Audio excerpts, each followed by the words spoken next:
Coming up on this episode of DL Weekly, Space Mountain is back with some changes. High temps make for pleasant crowd levels. A new security entrance, some trees are back. We finish our chat with Disney author Jen Calonita and more. DL Weekly starts now. Well, hello there. Welcome to our unbirthday party. For your safety, please be sure to stay listening with your hands, arms, feet, and ears inside the podcast. And please, do give Tag and Teresa easier trivia questions. Well, it seems DL Weekly is about to begin. Have a most wonderful time. Perhaps tea time. Well, hello and welcome to this episode of DL Weekly for the week of September 11th, 2024. I'm Teresa Urban. And I'm Tag Bushman. We would like to thank everyone who supports the show. This week, we'd like to give a special shout out to Ryan GH for becoming a weekly tier. And we'd like to thank Derek J, Kelsey G, and Kat W for continuing to be weekly tiers. If you would like to help support the show and get ad-free versions of each episode, access to our Discord chat, and a ton of other goodies, head on over to dlweekly.net/support and become an official weekly tier. Now let's get to the news. Extra, extra! Read all about it! DL Weekly reports from intrepid correspondents Tag and Teresa. You heard it here first, ladies and gents. Breaking news! Space Mountain recently reopened from a refurbishment with some updates. The light tunnel at the beginning of the attraction has been fixed and is working again. Can we get an amen? The projections of the galaxy have also been updated to a brighter, more high-definition projection. So linked in our show notes is our friend David over at Fresh Baked, and he actually, towards the end of the video we have linked, went back in his files and compared the old, before to the new. And then also, because there's a little bit different there, also the tunnel itself actually looks way more cool and interesting than just like lights coming towards you kind of thing. And it's great to see in this video, you can tell that they really did some updates with the projections and everything, because in the before scene, you can't really see too much, but in the end, it's very bright and vivid, and you can see the projections very well. So I'm glad that they finally fixed this. I know this is something that was weird.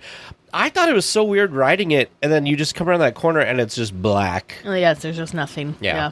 This was a definite improvement, and I think it makes a big difference for the ride, because it's one of those things that when some of these effects aren't working, and you experience the attraction, it just feels off. And sometimes it's something small, kind of like, really, in my mind, the lights that are now working that weren't working, it felt like it was a much more bigger production, I guess I'll say, than what it actually was. But that little thing made that big of a dent or left that big of a gap in the attraction experience that it felt like a big piece was missing when really it wasn't that big of a thing. Does that make sense? Yeah. Like these effects just really, really make you feel immersed, and they're important. The other thing that he pointed out that I'm not really sure, because when I watch the full video, phones and stuff nowadays and cameras do a lot of color correction. Yeah. But he was saying that it seemed like the loading area was a little more purple than previously. But if you watch the video, as he points down, see it becomes more blue. So it's hard to tell. But maybe it does look like the loading area is slightly brighter than it was before, which I think is great for cast members, because I think the last couple times I went there was cast members trying to get cell phones out from the track. And they were trying to look down and see it. So more light, always a good thing. Especially in a load and unload. Back up and running. Yes. I'm sure producer James is thrilled. Well, and especially right now with how many other big attractions are down because of Tiana's Bayou Adventure still going under refurbishment.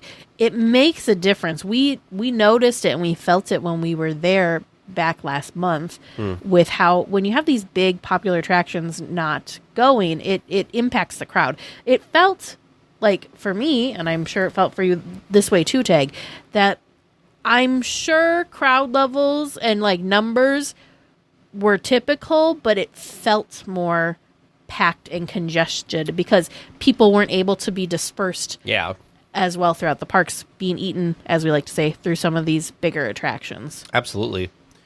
Which actually, one of the things they talked about too is the next thing we're going to talk about here with the heat. If you could brave the heat this week, Disneyland was very pleasant. The above 100-degree temperatures kept a lot of guests away, which meant low crowds all around the resort. Clear walkways and low wait times for attractions were good, but some attractions were down most of the day.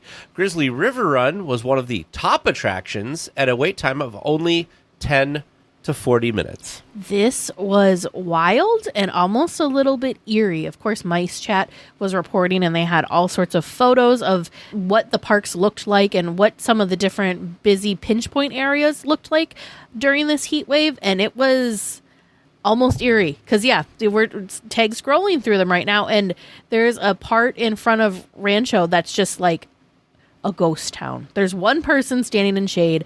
That's it. There's nobody at the concession trucks grabbing their churros. None of that stuff. You could almost see from end to end here in Adventureland with hardly any people. The other crazy thing was you would think things like Mickey and Minnie's Runaway Railway or like Space or Indiana Jones would have crazy high wait times because most of the queue for that is inside and air conditioning.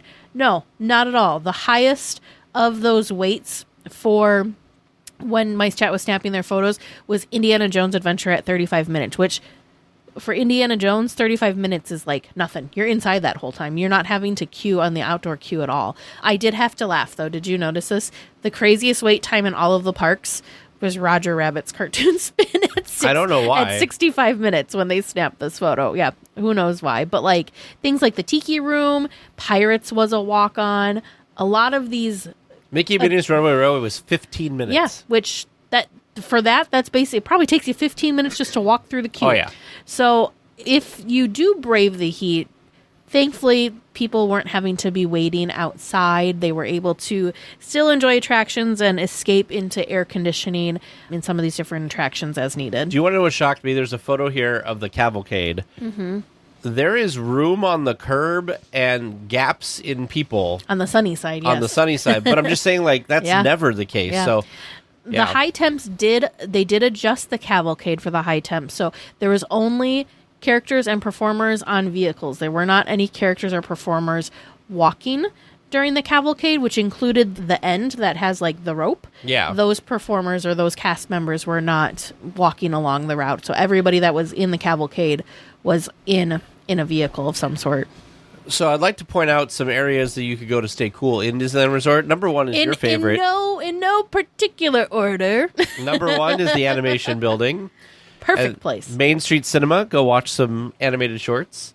They've got the Pizza Planet back patio, which some people said in the comments the SnackChat article was not open for part of the really hot day, so I'm not sure what was going on there. And I've noticed that. Sometimes that's open and sometimes it's not. There was one trip that maybe it was before Pride Night when we were in the mix-in part for Pride Night that Vern and I split off from you and James.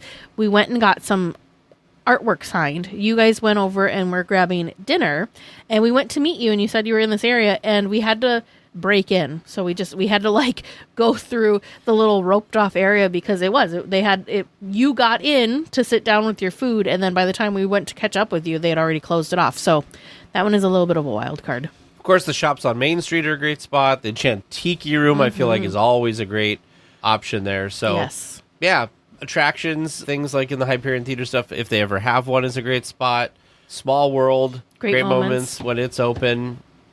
The Grand Californian Lobby, I think we've even taken refuge in there before. We have, yep. So I think it works well to do all of that stuff. I actually went online right after this because I don't really like the heat when we're in Disneyland, and we don't have the next trip planned, but I'm sure we'll be there in the summer again at some point. And I started adding things to my wish list because I wanted one of those little fans that go up your shirt. And then I looked at, there was one, and they're actually kind of inexpensive. I was surprised. They had the little neck fans, which were highly rated, and they say they last for like hours and hours. And I'm like, huh. I was just surprised because I thought that those things would be way more expensive than they were. And I also didn't think they'd have as high ratings as they do. Which is good. Well, over the scorching temperatures this weekend, the Run Disney Half Marathon weekend took place. The event was sold out. I want to say it sold out like within minutes of them opening it.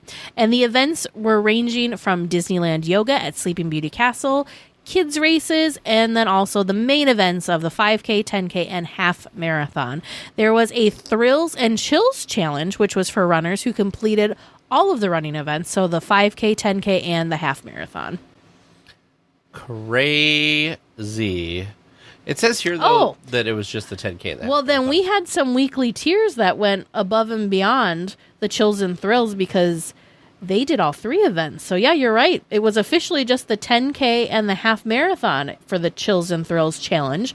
So you could just sprinkle in a 5K for extra measure. So congratulations to all of the weekly tiers that got to participate in these events. We were living vicariously through many of you with all the different photos that you were sharing. It looked amazing. And absolutely incredible. When it was still dark out in the morning, so that was kind of nice. And every race was Halloween themed. The 5K was Chip and Dale, 10K was Haunted Mansion, and then the half marathon, it looks like, was Sanderson sisters of Minnie and Clarabelle and Daisy. Super, super awesome. And then the Thrills and Chills was hosted by none other than Jack Skellington. So, I mean, come on. Knocked it out of the park with all 3 themes. Or all 4 themes for the Chills and Thrills, too. It looked like a fun time, and I'm glad that people went to do it. One of these days, maybe I'll have to do one of these races. They say you don't have to be... Disney races are not... Like, you can be crazy with it, but you could also be very casual with it. They're more casual. They're not as intense as what other running races can be, for sure. Just another fun Disney thing to do. Yeah. Well, and they've got characters along the paths. There was the Hitchhiking Ghosts were one of the meet and greets along one of the routes that you could get your photo taken with. It just super, super fun. So congrats to everyone that was able to participate this past weekend. Well, guests of the Disneyland Hotel have a new security entrance into downtown Disney. At the location of the previous security entrance, a new canopy and screening area has been constructed.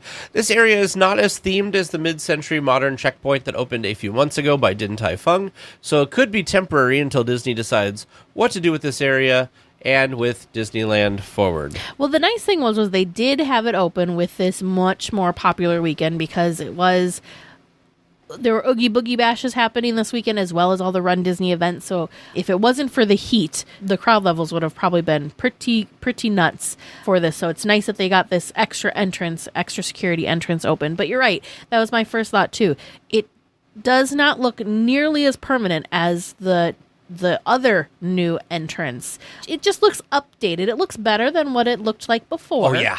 But for sure, it looks better. But it's not as permanent. So I just can't wait. I was hoping that we were going to be getting more information during D23 about Disneyland Forward because looking at concept art and looking at things in their current places, it looks like some of the spaces that they're currently revamping may not be themed that way for much longer with Disneyland Forward. So this kind of makes me keep feeling that way that, ooh, this looks temporary. Yeah, this looks like the most permanent / temporary thing ever because it's made out of steel. It's more permanent than like the tents like where you come off of Harbor and you go through for like the dog screening because that's like super like temporary looking, where this looks permanent. It's permanent, but they definitely didn't spend a lot of money on it. Let's just say that. Like, it looks fine. Like, it's not bad. Yeah. It's just not like the mid-century modern that's obviously going to be there for a while and part of the whole aesthetic. It's not super themed and detailed and immersive. It's useful for what it needs to be. I'm trying to figure out, and I can't tell from the photos that I see here. I'll have to maybe next time we go, I'll have to figure this out. I don't see how they like close this. Unless it's because there's no like large there's large gates on either side, but there's no large gates like in the middle. Like at the end of the night, how do they close it? Anyway, it doesn't matter. Magic. Tinkerbell comes, throws her pixie dust everywhere, and it's closed. Poof, it's closed.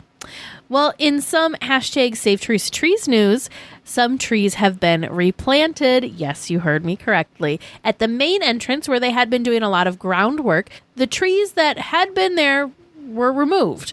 However, as of this week, the trees are back and providing shade for guests. Woohoo!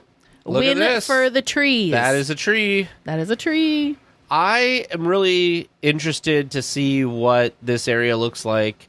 The monorail opens in a couple days. I'm interested to see some video from up there. Yes. I'm interested to see when the walls come down, because this seems like, again, it's one of those things that were in the parks that they have the walls up for, that you're like, why is this taking so long? And whatever. In fact, in this one photo, I can even see the one that was there when we were there that's on the inside that must be for like a lamp post or something that they've got just on the one side of the train station. But I don't know. I'm just glad that the trees are coming back because I was really, really worried. I'm not normally a panic tree person like you are, but I did get worried because, like, these are nice. Yeah, especially when you're standing on the concrete there, waiting in line to get let in. Shade is needed. In fact, I wish they would plant some trees near the entrance of DCA because there's a couple of times, and I want to say they were like after hours events, so like it was like a Oogie Boogie Bash where we were all kind of having to hang out in the Esplanade before we were able to get in midday, and you just wanted to melt into a puddle because it gets very, very warm out on that concrete. So yay trees. Yes, I knew you'd be happy with that one. Yes, always. Well, some Halloween novelties have appeared around the resort. Returning this year is the Carthay Circle Spooky Tree Flight, which includes the themed tree and 3 poison apple cups.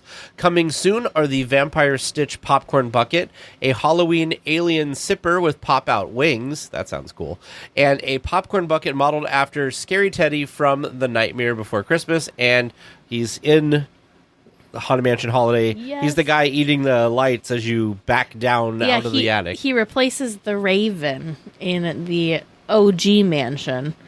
He's cute. Terrifying, but cute. I was surprised about this because we already had a bunch of new novelty things released when the Halloween time season had officially begun. Because remember, we have the Coco Guitar popcorn bucket. Of course, we had Yzma's Llama Poison Glow Cube. There was, I want to say, the Tomater bucket is back. Oh, yeah. There's also, it's a Mickey Pumpkin sipper. So we already have themed popcorn buckets and sippers. So this one took me by surprise. But let's start with the scary tree. Is this the same one as last year? I think it's slightly different. Or did they change the colors of the apples? I think that I feel that the apples changed colors.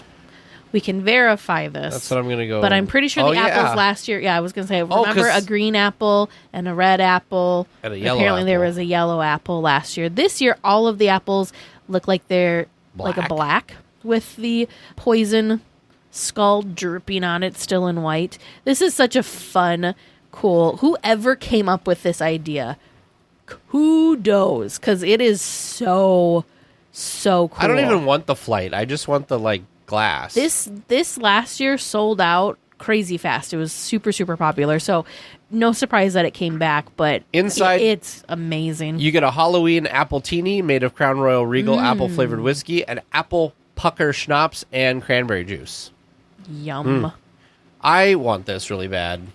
It's very cool. The Stitch popcorn bucket looks pretty fun. I love the idea that the alien, like the little green man one, like the little wings pop out. That sounds cool. He's dressed like Buzz. And do you notice that too? Both Stitch and the little green man are like ready to go trick-or-treating. They have their little trick-or-treat pails along with them. I have to give kudos also to the Disney team, whoever does their Instagram, because the little video they created to introduce the Stitch popcorn bucket was so clever and so hilarious. It was basically like, I don't know, like a little camera following Stitch, like running around the park kind of thing, and then all of a sudden he like attacks the popcorn and like pops out. It was so cute.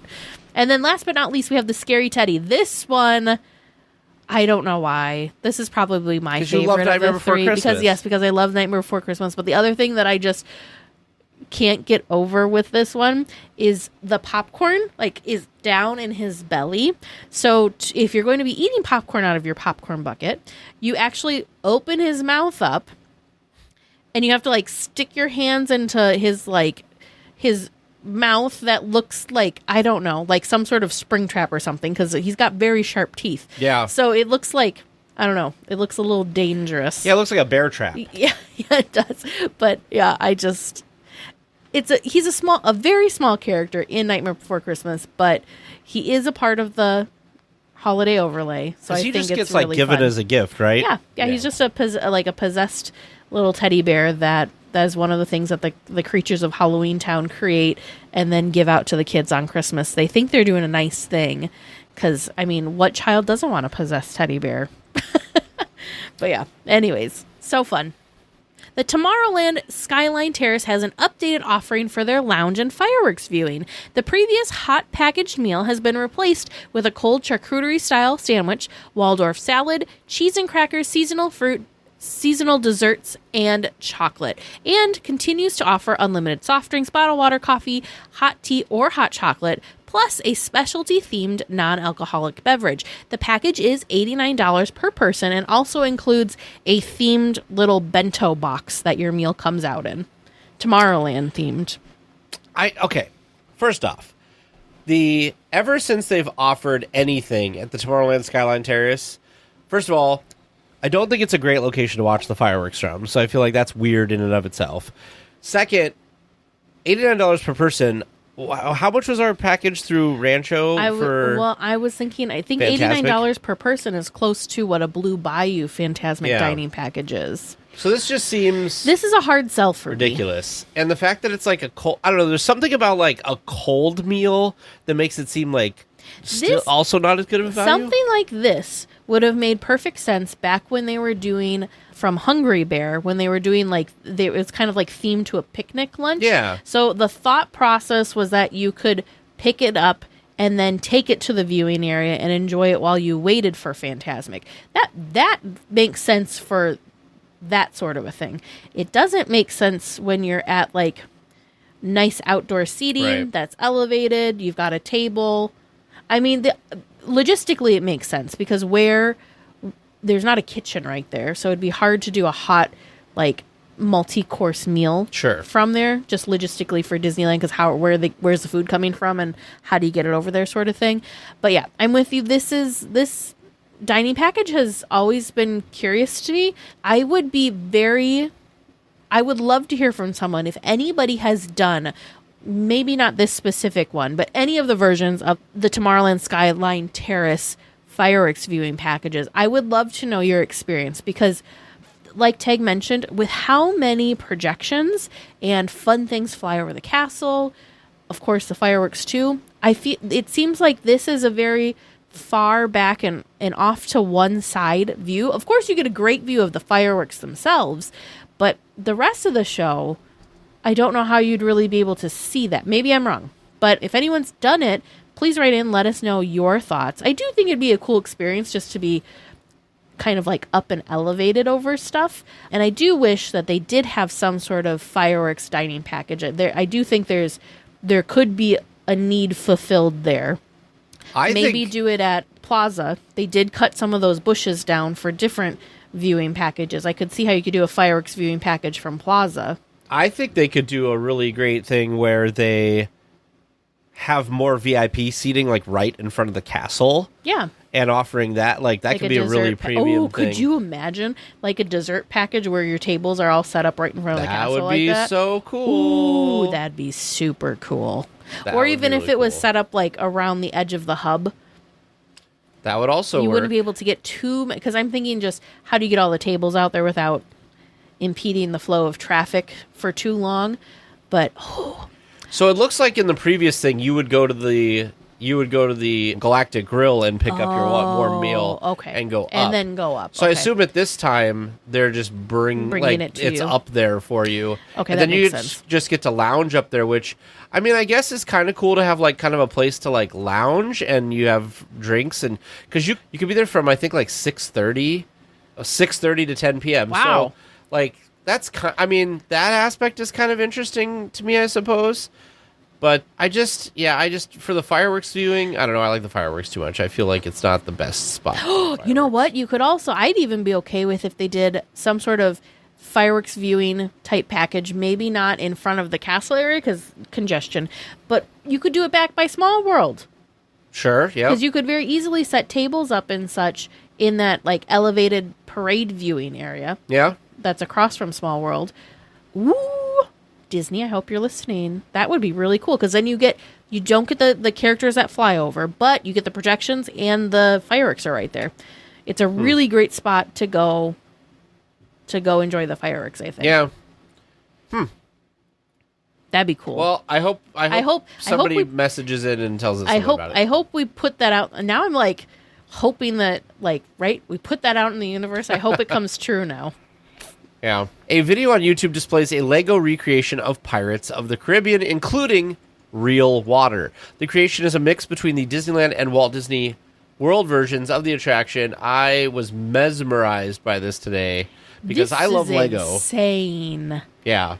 This is like, first of all, the fact that you built and recreated the attraction, kudos, hats off. Like, that in and of itself is like, wow. But the fact that it actually works like the attraction, you've got to drop down to then be able to float along through the flume.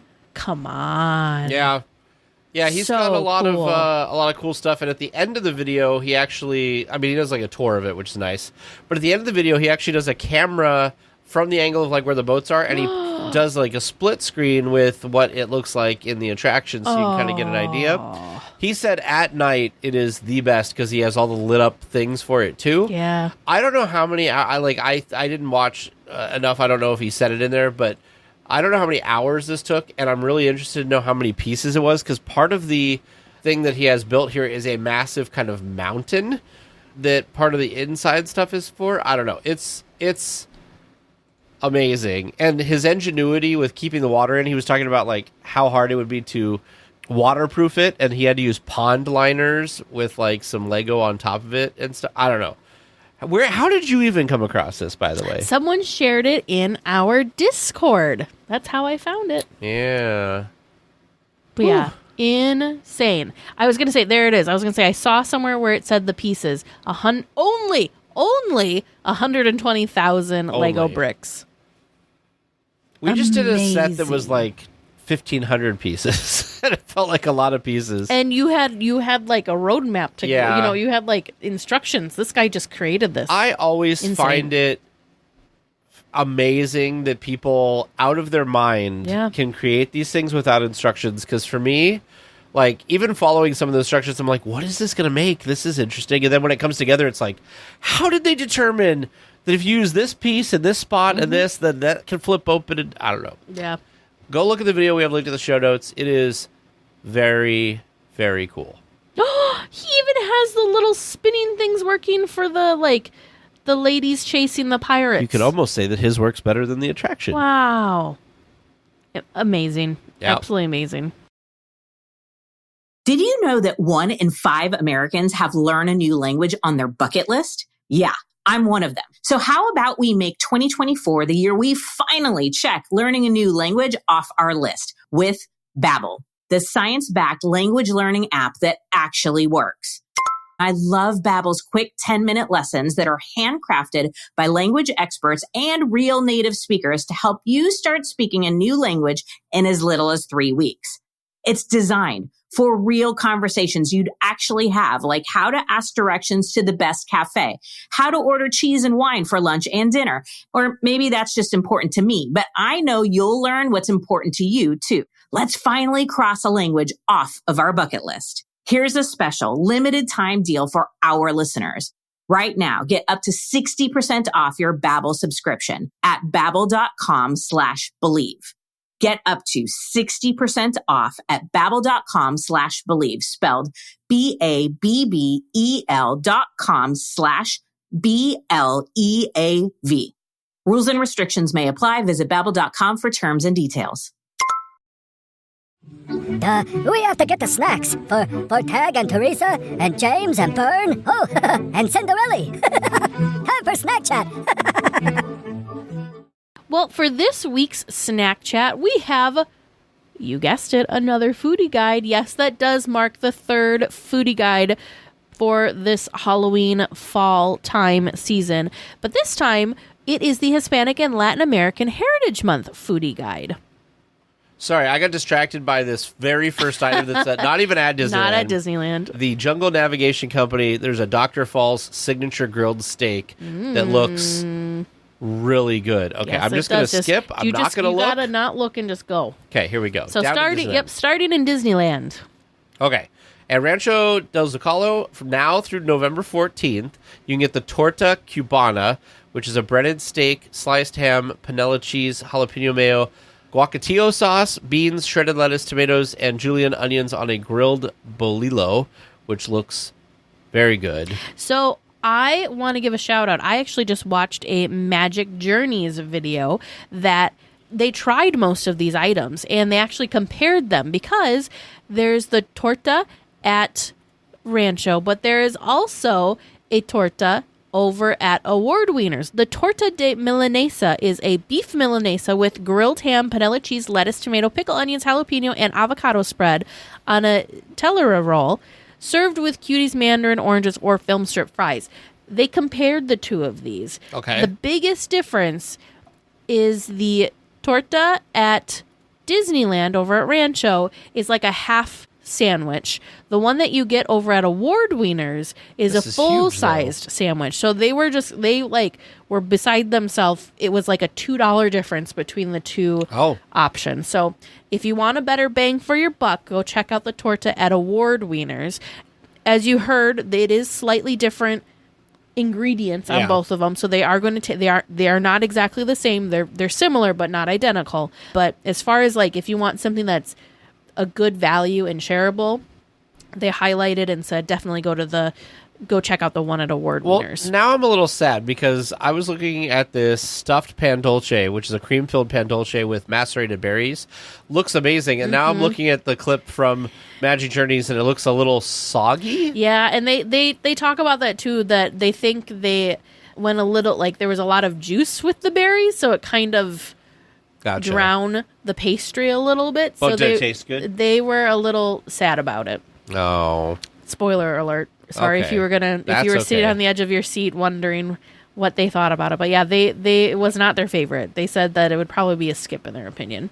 But moving on, the Hollywood Lounge has a chile relleno burrito. This sounds delicious.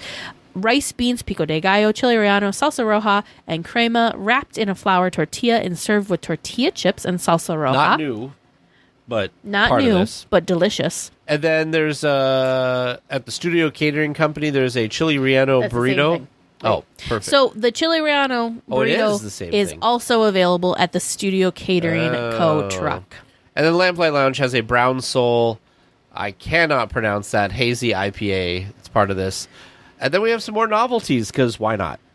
This one is fun. Okay, so it is available in various locations, both in Disneyland and in Disney California Adventure, but it is the Cocoa Floral Skull Sipper. So cute. It looks cool. I like the coloring on it. I don't know why, but I especially love that it's got like 4 front teeth and then like just one little bottom tooth. One lonely little bottom tooth. And then the candle, I like the candles in the eyes too. I think it's beautiful. It's very fun. Again, who knew that we needed so many popcorn buckets and sippers in our lives just for the fall season? But we've got a lot of different things to celebrate, so why not? The only other thing that I want to point out, we usually don't cover the Downtown Disney stuff too much, but at Pixar Place Hotel, so not even Downtown Disney, at Great Maple, they have a Tres Leches donut, which are donuts with evaporated milk, condensed milk, and cream. This picture makes it look amazing. You can't go wrong with Tres Leches like anything. That doesn't look like that looks like you eat those donuts with a fork and a knife. I don't know if you're able to pick those up. I mean, I eat most things with a fork and knife, but yeah. And real quick, I'm just going to go through a couple of the other offerings at Ballast Point. There's a chile relleno burger. Centrico has a chicken tamal and tamal de rajas. Naples has a quesabirria pizza. Ooh, is that what that is? Yes, that's what that is. It looks delicious. Paseo has a 3-course meal for 2, celebrating flavors from across Latin America. There is a pork belly chicharron, a can pache crudo, and quesadilla de pan. Salted Straw has a chocolate champurrado with sesame toffee. Tiendita has a chef special agua fresca. Daily selections celebrating the flavors of Latin America. And finally, Wetzel's Pretzels has a Choco Churro Bits, a classic Cinnabits drizzled with dulce de leche and Ghirardelli chocolate sauce. I don't know. There's not a lot, but it all sounds so good. Yeah. Well, if you enjoy listening to the show, please consider rating and reviewing the show on your podcast app. It helps other Disney fans become weekly tiers and part of the community. DLWeekly announces the boarding of the Trivia Express, non-stop star speeder service to the moon of Endor. All passengers, please prepare for immediate boarding. Hello, it's time to visit Trivia Land. Please excuse my allergies for the week, but I'm still here and I'm excited to ask some questions. Well, we are you two ready? excited. We're excited to learn. It's going to be a great week of trivia, as always. We're going to know everything. It's going to be wonderful. You know, I believe this could be a week of 4 for 4. There may be one or two that I think are tricky, but I think it's possible. Your allergies have made you hopes. soft. Or delusional. Time will tell. True. We'll find out early this week. That is definitely true. So I will get into it. Our first question comes from listener #ResurrectTagsPeopleMover. There it is. There it is.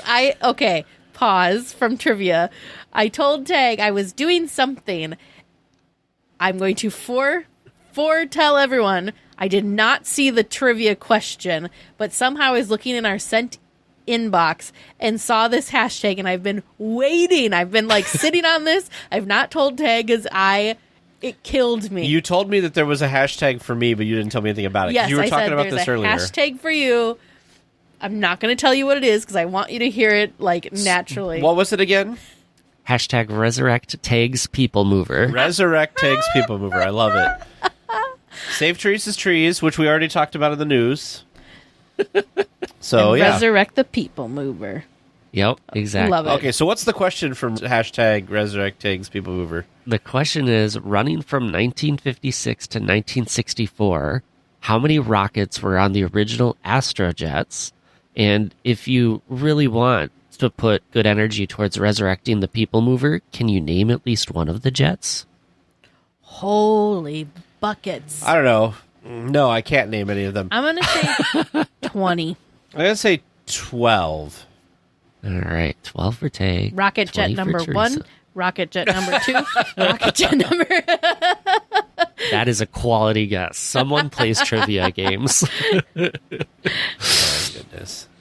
All right, we'll move on to something that I think you'll have a little more confidence in. This from listener Lauren G. In the dearly departed A Bug's Land in DCA, what was the building the bathrooms were in themed as? Was A it tissue like, box. Yeah, I was going to say it was a Kleenex box or Yeah. a tissue box. Facial tissue is what Facial Kleenex tissue, would yes, appreciate yes. it being called. Because Yes. Kleenex, if it becomes too generic, they lose their trademark on it. Kleenex is the brand that owns the facial tissue, just like Jet Ski owns personal watercraft. Now I'm trying to remember. It wasn't... They had like... Well, the other boxes were things like animal Yes, cracker I was boxes. going to say, I remember like and- animal cracker boxes, but no, it wasn't that. And then you like walked through something where it was like a cereal box, and there was, you could like, the inside of the cereal box, you could have cut things out. That was the entrance from Yeah, from like, the other area. yeah. That is just so much From, like, nostalgia. Next to Heimlich's choo-choo train. Yeah. I loved cutting things out of cereal boxes. It was like the one time that I did something kind of like that growing up. Like I loved games and everything on the back. And when they could do things like even dumb glasses, I'm on board. There you go. Yeah. All right. Question number 3.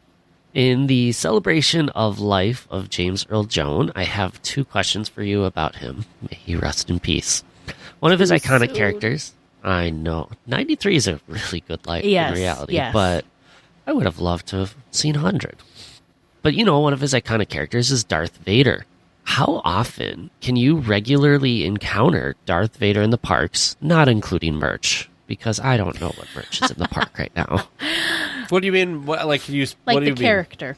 Yeah, where can you see or meet the character, or where is he involved in shows and other components? Oh, well, So he's... right now he's in Tomorrowland, and I want to say it's like, what is it, a Visa card holder photo op? Sure.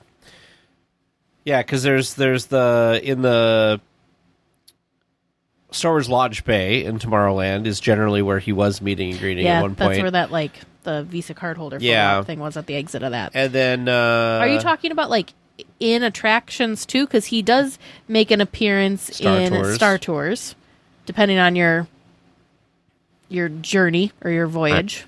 Yep. Yep. I'm counting. We don't have any Star think Wars that's it. presents and parades. I was just thinking about like where else could you maybe? Those are the only things that are Oh, coming. he shows up in World of Color 1. Oh, you're right. Yes. Not in Halloween Screams. I think that's all I know. Like, But you're talking he about, has like, been not in merchandise, fireworks you said, shows. right? Yes, not merchandise. James didn't don't. take the time to count all the merch items. There's only so much. Does his costume or outfit, like, being on display in, like, the Star Trader count as merchandise? I would count that as his costume, not Darth Vader himself being involved. Oh, sure. And Okay. same thing with, like, because isn't his helmet isn't it in Galaxy's Edge somewhere? Like the melted helmet? Could be. No. It's for sale. Take that back. I'm like, I think it's in Doc Merch. Hondar's. No, I'm pretty sure I've seen it I there think as that's like it. you could buy it. I think that's it. Those are the only things I can think of. All right, we got you both down for 3. And our final question, the other use of his iconic voice in Disney lore is Mufasa in The Lion King. How many nighttime spectaculars take advantage of this voice? Oh, not enough. Mufasa's a great character. World of Color 1. Yeah, World of Color 1. Was it in Wondrous? He would have Probably. There would have been some representation in Wondrous. Probably. I mean, are you counting current or, like, ever or what? I tried to look back at Ever. I could be very wrong, but I tried. Oh boy. Oh, so you're saying from forever. From forever. Oh, gosh. Well, I don't know. I'm going to just throw a number out there and say 5. 4. 5 and 4. All right. That's 4 questions down and 4 questions in the book. Is it 4 out of 4? Well, we got to wait until after our discussion topic this week to find out the truth.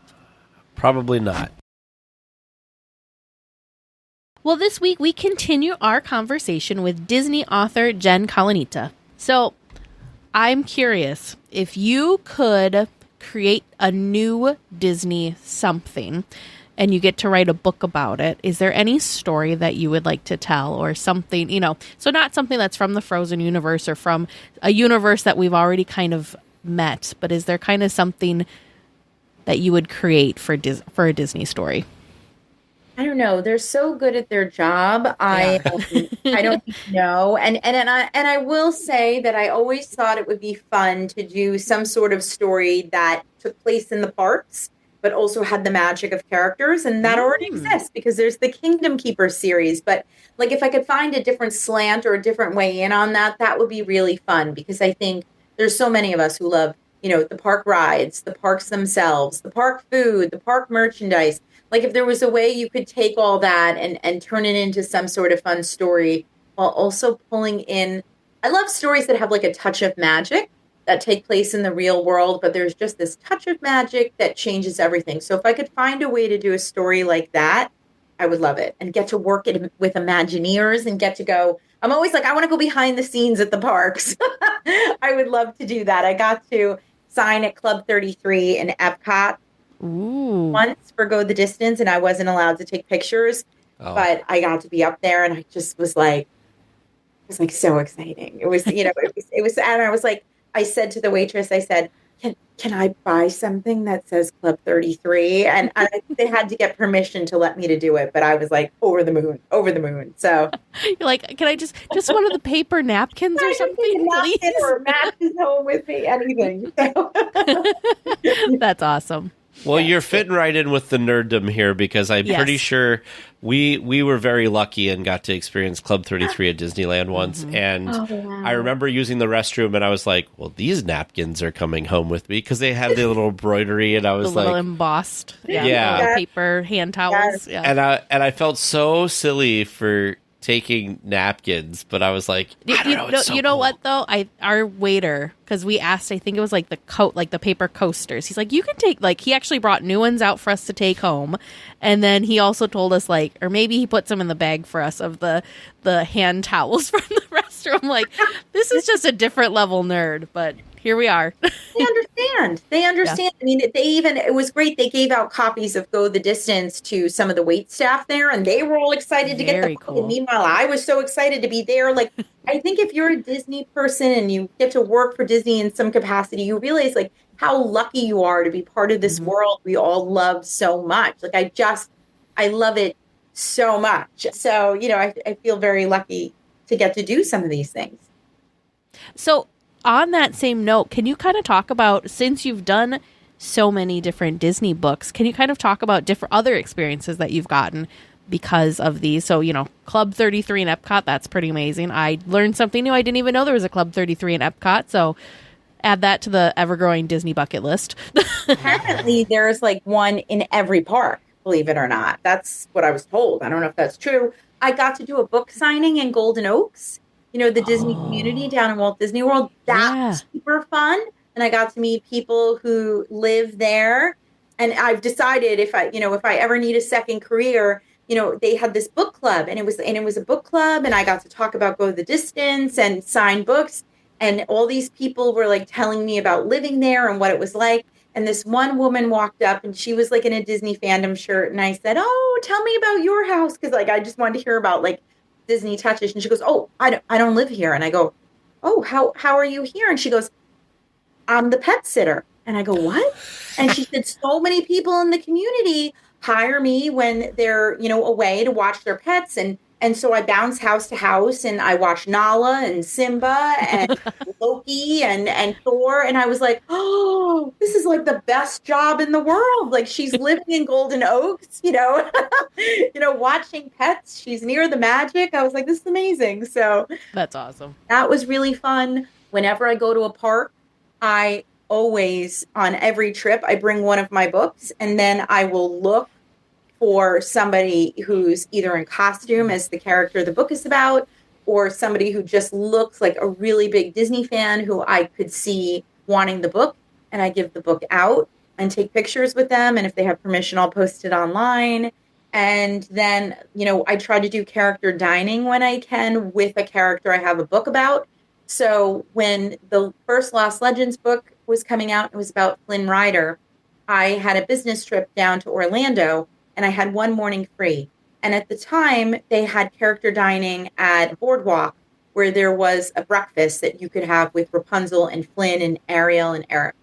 And so I booked myself character dining, even though, I wasn't staying there by myself.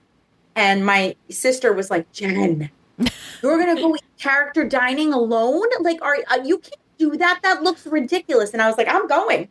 I need a picture with Flynn, and I need it, for when the book comes out. And she was like, "Oh, that's so embarrassing." So I roll up, I'm sitting alone at the table, and I thought, how do I prove that I'm a Disney author? Because I had set it up on my own. So I brought a copy of Conceal Don't Feel.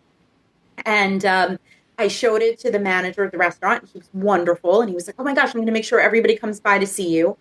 And so all the characters start coming through. I get to see Eugene / Flynn and talk to him and take pictures. And Rapunzel comes by, and she takes pictures with me, and she leaves. And I start cutting up my pancakes or whatever. And my phone pings.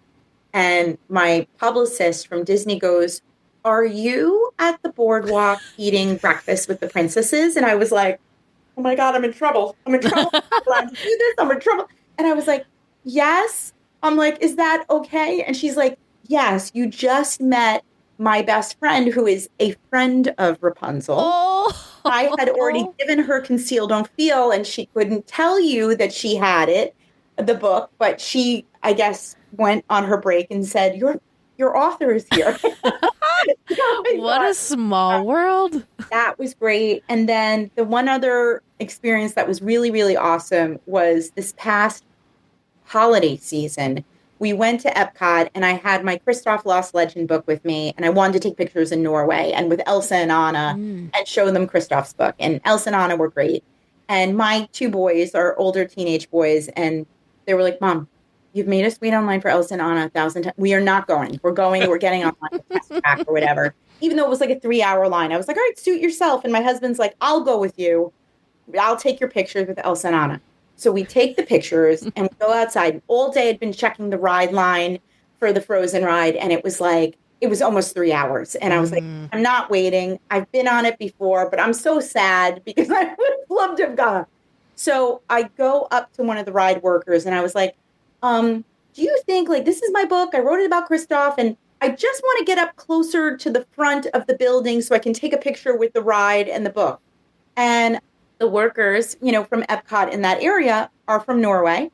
And the worker goes, "You wrote that book?" And I go, "Yeah."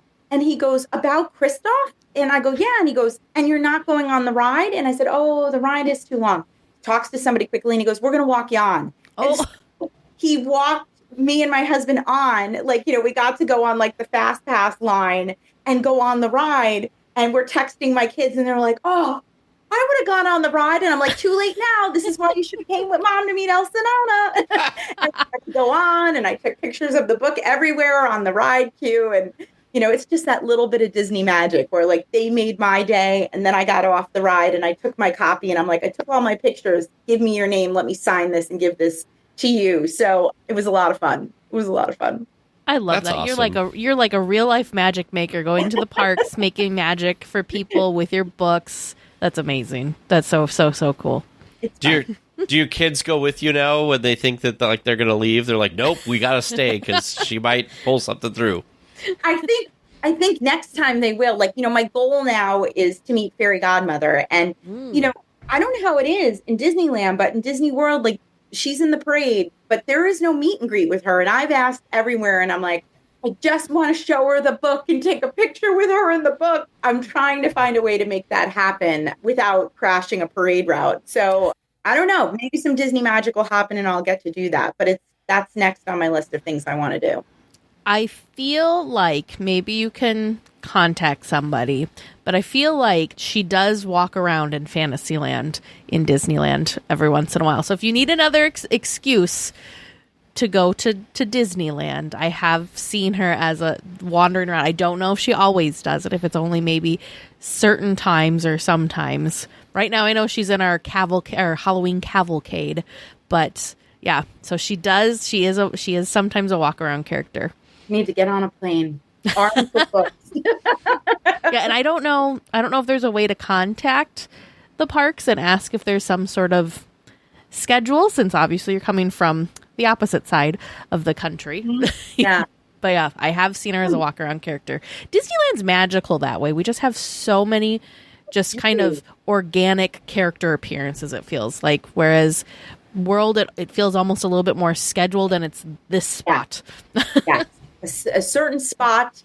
Mary Poppins has her spot, and Epcot, and everybody else has a certain spot. But I love that. I love the idea that I would just stand in Fantasyland all day with the book looking for her. So I'll have to figure out how to make that happen. Where is she? Where is she? Handing out books like candy. There you go. I'm looking at the Disneyland app, and they have like a character thing, and I'm actually kind of surprised right now because you can tap on different areas. And I'll tell you, who's making their rounds around the park right now is Maleficent. Because I tapped, they have like a little character thing in Fantasyland by the carousel. But then I was like, over by Snow White's Wishing Well, who's over there? Maleficent. And then I was like, okay, well then who's over here by the Matterhorn? And they had, it's changed now. Now it's Lady Tremaine, Drizella, and Anastasia. Wow, you do have some great like pop-up characters in Disneyland. I have the app, so I'm going to go on there and start looking. Not that I could pop a plane and get there in time for, any character who pops out tonight, but I'm going to look into that. I can start doing some research at least. Yeah, to see if they come out, because we've seen Peter Pan and Captain Hook, and we've seen Wendy and Mary Poppins and Bert all the time. I feel like we see them. And then with the parades, I've seen people, with Magic Happens, with, she's in that, and I've seen people like wave them over to like get a picture. So you could probably do something like that and it would be fine. Especially if you like had the book out, she'd probably come over.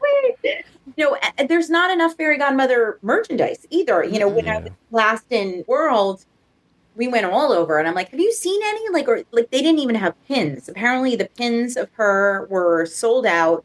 I didn't know when they were back. I got new Cinderella ears that were really cool that came out that have like the clock set to midnight right at the top. And those were beautiful, but nothing Fairy Godmother. I mean, obviously you can have stuff made, but I'm like, how is there no official Fairy Godmother merchandise? So I'm on the hunt for that as well. We'll let you know if we see anything. Apparently one of the pins was a Walt Disney World cast lanyard pin. So it might be like on a pin trading board, because those are usually, I think, the ones that the cast get, that they get. Teresa knows way more about this than I do because she always is on the lookout for a good pin trade. I enjoy pin trading. I'm not very good at it, but I still think it's fun. You find some really great stuff, though. On occasion. Yeah. I love it. I just remembered something you said way back when in your intro. You are a DVC member. Can you talk to us about that? Because I think DVC is fascinating. I haven't made the plunge myself, but can you tell us your experience with being a DVC member? I feel like this is only a matter of time for you, Teresa. It probably is, yes. It was just so great, with small children to find an affordable way to go to Disney every year. And, I just feel like, people always say to me, like, oh, I have a toddler, it's too hard. And I'm like, no, it's not. Like, I can't think of anywhere better in the world than Disneyland or Disney World, where you could go with a child of any age, from under 1 to, your kids in your 20s, where somebody is going to like something. Somebody's going to like everything. So it just felt like such a great investment to have as a family, because you got to have it for so long. And you can play around and see, well, what resort, I have a home base, but what resort could I stay at with these points next? And so it became a great way for us to be like, well, we have to go. We have the points.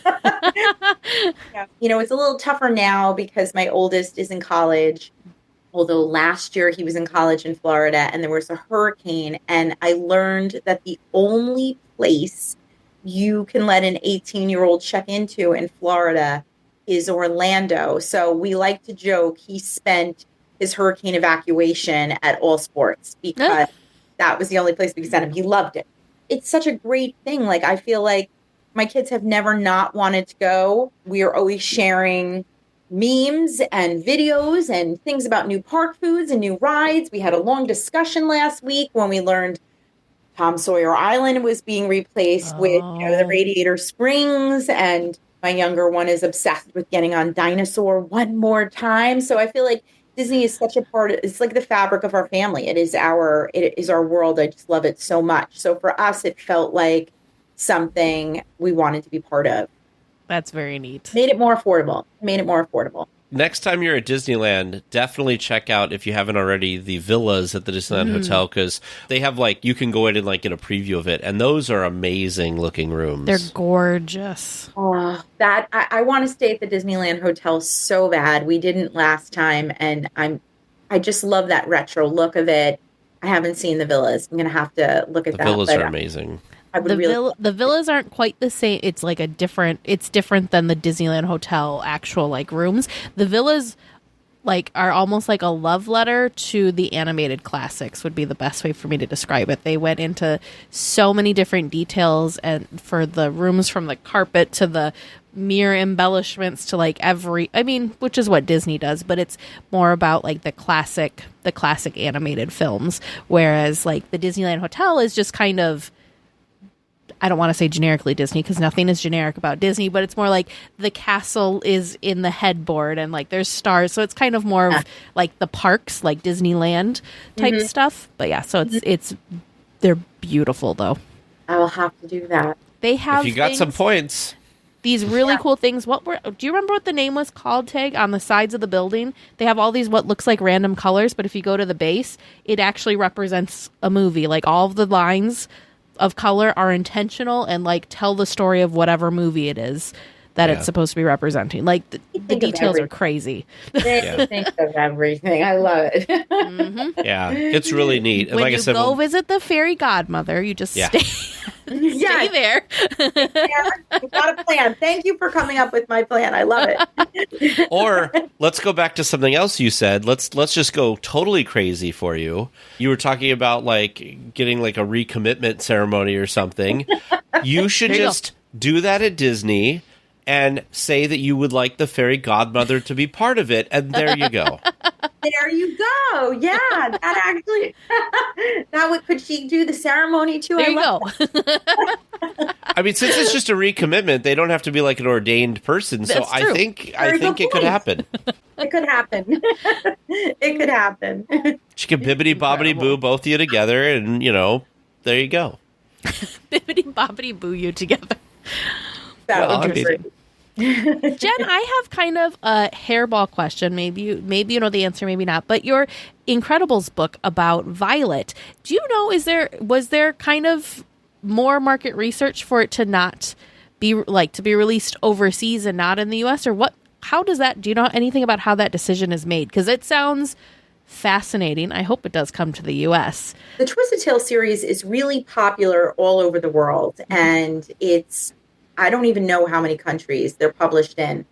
But there was such a demand for some of these stories that I think they just couldn't even get them out fast enough. Sure. And so there were a few that have come out internationally that haven't yet come out here in the US. In the US, there seems to be a fall spring schedule for them. And I think, that works really well. But they just, needed more. And so, the fans, though, are a little bit like, well, when do I get those? And I don't know. I do hope, when I saw the announcement there was going to be an Incredibles 3, I thought, oh, maybe Violet will get her day in the U.S. because it's a great story. But, I'm just not sure yet what's going to happen, with it. I think they just wanted to get out as many as they could. There's an advent calendar, which was really fun. That has short stories from the anthology that came out last year. That only came out internationally, although I do hear the advent calendar is coming out in the U.S. this year. So, they all make their way eventually, hopefully. Yeah, there was no other reason. Again, when I wrote the Violet one, we didn't know there was going to be an Incredibles 3. I don't know if it would have been a different conversation if people knew it was coming. And that's so many years away. Maybe that book will come out then. I don't know. One can hope. It's really interesting to me because I feel like that one's kind of unique because most of the other, I think all the other Twisted Tales I can think of off the top of my head have been from the Disney universe. Right. They haven't been Pixar. Yeah. I was very surprised that they got permission to do The Incredibles. Yeah. And it was just so much fun. It was so much fun. It's just, the idea of that book really is that when Helen gets the plane to go get Bob, and the kids sneak on, I thought, what if Violet was grounded and had to stay home to watch Dash and Jack and didn't sneak on the plane? And then Helen didn't come back. And Mirage showed up at the door and said, your parents are in trouble. There's these, people after them. And me and my boss Syndrome are the good guys and we can help you get them back. And so the fun is that as the reader, you're like, oh, no, don't go, Violet. Don't go with her. But Violet has no clue who these people are. And so she starts to train to work with Syndrome to get her parents back and then quickly realizes something's up here. And what is it? So it was so much fun. So much fun. I loved writing that one. I like writing them all, but I loved writing that one. Violet's such a, she's a very shy character that you really don't get to learn too much about her. So to kind of explore, to be able to explore her further would probably be really, really interesting. Yep. Carrie, the babysitter's in there. Everybody's in there. So it was a lot of fun. I'm so worried for our audience because our audience is very good. Whenever we have authors on, they want to buy the whatever they talk about, and you have such a collection of Disney books now. I feel like we're going to bankrupt some of our listeners because they are very enthusiastic book buyers. List. It's true. It's true. It'll be their wish list. The libraries will carry them too. Thankfully, They could do audiobooks. Yeah. I probably digital. Them have digital. So there's so many ways. But for the collectors, I know they like their spines to match, and they're pretty books. They're all such pretty books. They do a really nice job with the artwork. Yeah. Do you know who did the artwork for the Fairy Godmother? Because that's the little touches in the jacket illustration. Oh, it's Chris Kohler, and then the jacket design was Marcy Senders. It's a beautiful, beautiful design. Yeah, it's really, the edging is beautiful. Even I love looking at the title page. If you could see the title page up close, like it looks like a fleur-de-lis design, but it's got the pumpkin in it and it's got the clock, and they did such fun things with it. And I just love these purple sprayed edges, and the idea that every Enchanter's Tale book will have a different sprayed edge that goes with the cover is a lot of fun as well. That's beautiful. You almost want to like display them then opposite, so you can see the color. Very, very neat. Yeah, because we just talked a few episodes ago with Casey Robin, who does some artwork for Lorcana, and she talked about bringing all of that stuff in. And so when I saw the artwork for the Fairy Godmother book, I was like, oh, wow, there's a lot of little details in this one, too. They do such great work. They really do. They really do. Just like authors, artists enjoy getting to kind of play and bring these worlds to life, too. Because I have to feel that everyone involved in these projects are also just very big fans. Because I don't think you'd be able to really do these things if you didn't actually love the stories yourself and really have an attachment with the characters. I just don't. You can see it and you can feel it when you read and see these different things. Yeah, there's a lot of love in these covers, and the Enchanter's Tale cover just is, it's, the Twisted Tale covers are a little bit dark, like the villains covers, like they're so cool, they're a little bit ominous, and I love them. They're beautiful. The Fairy Godmother cover feels like light and magic and just sparkly Disney goodness. I love all the purple and the pink, and it's seeing that glass slipper is really fun. Very, very cool. Awesome. Well, before we wrap officially, I want to make sure we give a huge shout out to Alexandra Monier for connecting us with you. And listeners, I'm sure you all remember who she is. She wrote the wonderful tale Realm of Wonders, which is kind of the continuation of Jasmine's story. Look, there we go, right there. So huge shout out to Alexandra for connecting us with you, Jen. She's amazing. Again, fellow Disney author. We got to meet last fall. She came down to Charleston for a book festival, and we all coordinated ears so we could all take pictures with our ears.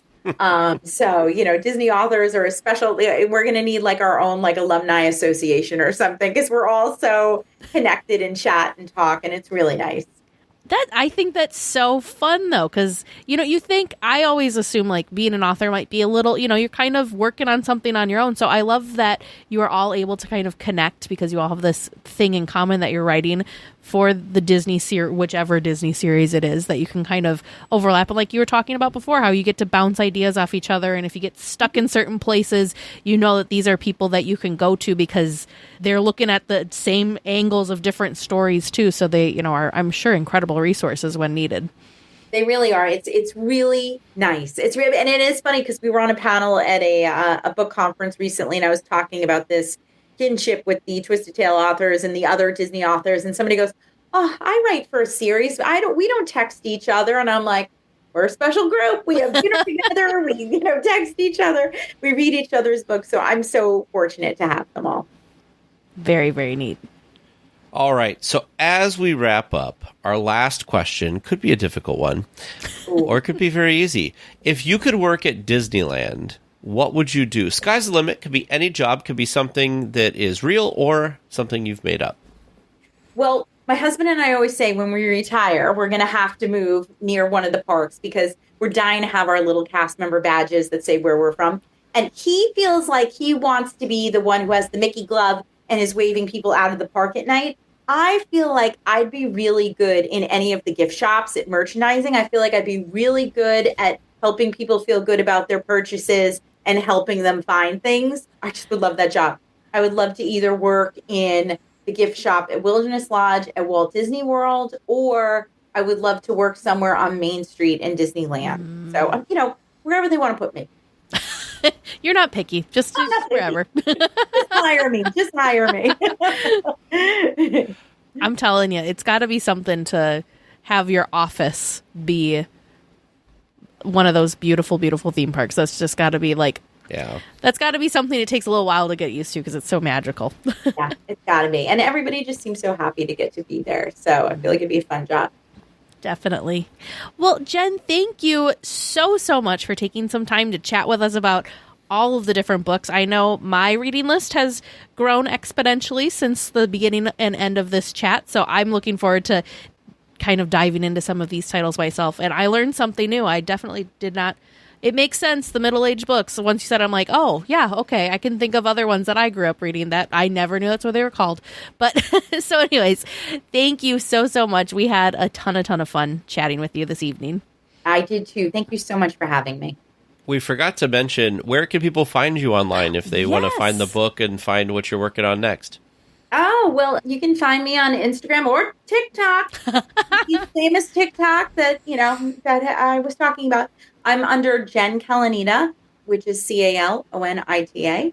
And I have a website as well, JenCalonitaOnline.com. We will be sure to link that in our show notes so weekly tiers are able to find you. Thank you so much. Well, you've heard us talk about our great experiences staying at the Howard Johnson Anaheim. Well, we have partnered with them to offer our listeners some cool discounts. Weekly tiers can get 15% off of their stay. To take advantage of this discount, head on over to DLWeekly.net and click on the Howard Johnson logo. Be sure to use the promo code on the site to get the discount that you qualify for. It's okay. I'll be the only weekly tier without an answer. Make sure you send your questions to Producer James or Producer Vern at trivia@DLWeekly.net. Hello, welcome back to Trivia Land. I hope you had a fun journey around, and I'm glad you're back. I have answers for you. I am anxiously awaiting to figure these out answers. these. Yep. You had more confidence in us this week than maybe you should have. Yes.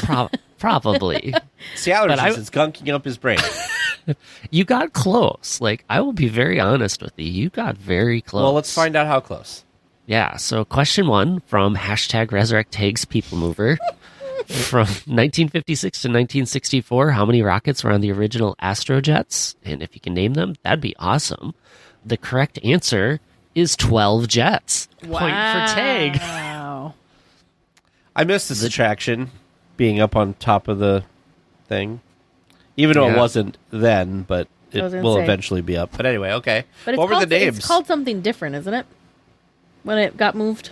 It was the rocket jets. Yeah, so the names, and we are going to see how I do with pronunciations. The Altair, the Antares, the Arcturus, the Canopus, the Capella, the Castor, the Procyon? We'll go with that. The Regulus, the Regal, or the Regal, I'm not sure. The Cyrus, or the Cirrus. The Spica, yep, go Spica on that one. And the Vega. Wow. I was thinking like Apollo, but then you said, 50-something, they hadn't done that yet. Yep, so. Look at that, though, 12. Woo! Good job, 12. Yeah. That seems Teresa's really trees. low to me. Like, think of capacity. Yeah, this was when the park first opened. You I didn't know. need capacity. That's true. That's true. Teresa's trees, also known as Resurrect Takes People Mover. Wanted to be sure to mention that this was found in Seen Unseen Disneyland book. So, Teresa, you need to study up on your literature. Well, and There is a Seen laughing Unseen emoji. Disneyland, that was Russell. He was on the show. Yeah, see, back in the day, not many. Oh, yeah, they're way more spaced out, aren't they? Yeah. And very, simple. Yeah. There wasn't a lot of theming necessarily to that. All right. Moving They don't on. look Question like they're so tilted like the ones we're on now, where you're on it and you're sideways. leaning inside. Yeah. Maybe more exciting back then because of that, but maybe less. That sounds like a physics question. And we're not a physics podcast. That we are not. Stick with what we know. Yeah. Speaking of what we know, question 2 from Lauren G. In the dearly departed A Bug's Land in DCA, what was the building bathrooms were in themed as? You both said a Kleenex box or a tissue box, and that is absolutely right. Woohoo! Well done. Lauren wanted to give a shout out to Bug's Land. Not a big Marvel fan, so very sad it's gone. Yeah, Bugs Land was a great The place. theming in Bugs Land was second to... it was so good. You really did feel like you got shrunk down to a bug. Yeah. Yeah, there was a lot to love there. So, moving on, our James Earl Jones questions. And the first one, asking where you can regularly encounter Darth Vader in the park, not including merch. You both gave me the answer of 3, and that's the number I found in the same places you suggested. Woo! Well, because what was done it? It with was that the training. The the launch launch bay. bay. The launch bay. And then Star Tours, and then World of Color 1. World of Color. Oh. See, World of Color 1 was tricky. It was. I was betting that would be the one you would forget in the group, and you pulled that one right out, Tag. Good Very teamwork, good. Tag. Yeah. Good job, us. Yeah, that was very good. Last question. The use of his iconic Mufasa voice in The Lion King is the other thing he's known for in his Disney. How many nighttime spectaculars take advantage of his voice? I don't think any do. So Missed. I would have to double check World of Color 1. World of Color 1 does because he comes out. It's him in the sky. Right. Okay. Yep. I figured there would be one I missed, so we're giving that a 1 answer of World of Color 1. But that's still not 4 or 5. You No. were thinking of Wondrous Journeys. Mufasa's song plays, and he shows up on the projections, but he does not speak. It's during the Immortals and Mulan segment. Gotcha. There we go. So, yeah, I'm there's so much to love about the Mufasa line and everything with he talks to Simba. I'm kind of surprised it really hasn't shown up more. So, Missed opportunity. yeah, that's how I felt going through a lot of these spectaculars of everything Lion King is Circle of Life. Sure. Where's Hakuna Matata? Where's Hakuna Matata? But I mean, there's so much out there, right? Disney has so much variety, and for all I know, I probably missed 1 or 2 of the spots that Mufasa showed up. I'm trying to remember World of Color now, just the OG, not 1, because I feel like there's Lion King in there too, but now I don't remember what the scene was. It has Either been way. a long time, and I It really has been a while. skimmed through that one. Ooh, but it was fun going through the fireworks show. I was even trying to remember if he showed up in the updated Fantasmic, but nope, just Mickey and his villains. Okay. So help correct me if I'm wrong. This allergy brain, who knows if I've got it right. But otherwise, it's 3 for Tag, 2 for Teresa. Strong showing when you thought you were only going to get 1. Not quite the 4 that I was betting on, but great listener questions in support of mine. I hope that you will want to keep on supporting us and sending these questions in so we can keep on stumping or letting TNT sound pretty smart, whatever you kind of want to do. Just submit the questions in our form on our website, dlweekly.net/trivia. Before we fully leave Trivia Land, we have a correction to last week. I didn't even tell you this yet, Tag. Straight from our friends over at the Sweep Spot, Lynn messaged me and actually discussed with Ken the answer to one of our previous week's questions. The question was, who was the first non-Disney cast member to ride and experience Splash Mountain? So when Lynn talked to Ken did ride it before they filmed Ernest, whatever it was. So we were right. And Ken said that they were still in test mode when he rode it with the Imagineers, Tony Baxter and Bruce Gordon. So we actually got that one correct. Obviously, officially, if you try and Google this answer, you are not going to get that. But according to Ken's memory, he actually did get to ride the attraction prior to when that was filmed. So he did before Ernest did, which is wild. That's awesome. Absolutely wild. Points back on the board for you two. Points well back done. on the board, yes. Well too done. funny. Well, thanks, Lynn, for correcting that, and Ken for setting it all right. I'm like, I can't believe we were right. It's so good.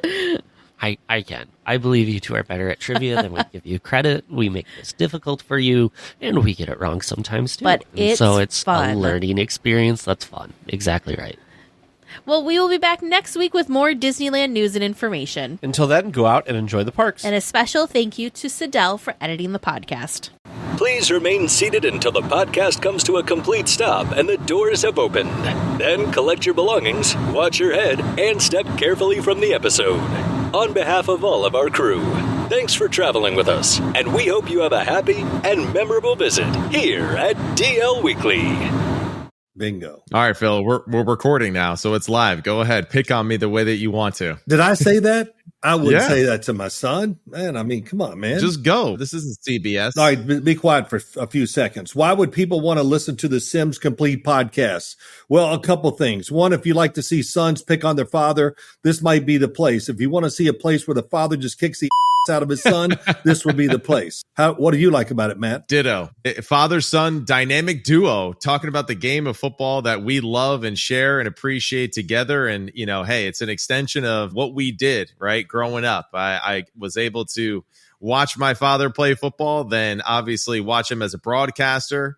And then he taught me the game of football and share the wisdom that he learned throughout his playing careir. And, you know, hey, sometimes we're full of it and sometimes we actually know a thing or two. Well, we do a lot of research. At least I do. You're a little spotty, but you know, you hang in there. It's fun. I love doing this and it's been awesome. Sims Complete. Check us out wherever your podcasts are available on the Believe Network. Appreciate it. See ya.